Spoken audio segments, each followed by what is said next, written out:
Hi అండి. నేను మీ Telugu psychiatrist doctor Jammula kundan Shivaji. ఈరోజు మనం మంచి నిద్ర గురించి మాట్లాడుకుందాం. నిద్ర అంటే ఏంటి? రోజంతా పనిచేసి అలసిపోయిన శరీరానికి మరియు మన అవయవాలకు ఒక విశ్రాంతి కావాలన్నమాట. ఆ విశ్రాంతినే మనం నిద్ర అని అంటాం. మంచి నిద్ర ఎందుకు అవసరం?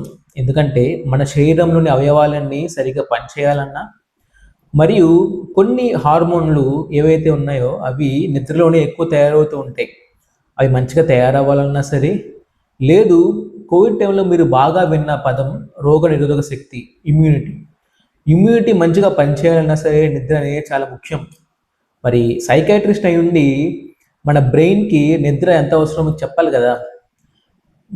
ప్రతి అవయవంలాగే బ్రెయిన్ కూడా మంచిగా పనిచేయాలంటే మంచి నిద్ర అవసరమే. మన బ్రెయిన్‌లో తయారయ్యే వ్యర్థాలు మన నిద్రలోనే పోతూ ఉంటాయన్నమాట. అంటే క్లియర్ అవుతూ ఉంటాయన్నమాట. అంతేకాదు రోజంతా మనం ఎన్నో పని చేస్తాం, ఏదో చదువుతూ ఉంటాం కదా!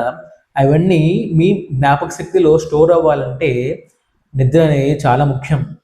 అంతేకాదు మరియు మీ భావోద్వేగాలు ఉంటాయి కదా! అంటే ఎమోషన్స్ అవి నియంత్రణలో ఉండాలంటే సరైన నిద్ర అనేది చాలా చాలా అవసరం. మరి నిద్ర సరిగ్గా పట్టకపోతే అంటే మంచి నిద్ర రాకపోతే ఏమవుద్ది?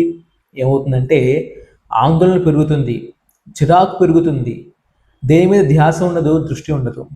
అంతేకాదండోయ్ ఇలా కొన్ని రోజులు గడుస్తూ ఉంటే బీపీ, షుగర్ వంటి అనేక అంటే శారీరక అనారోగ్య సమస్యలొస్తాయి. అంతేకాదు డిప్రెషన్, యాంగ్జైటీ వంటి అనేక మానసిక సమస్యలు కూడా రావచ్చు.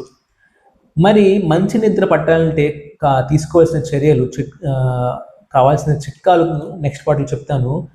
ఛానెల్‌ని ఫాలో అయిపోండి.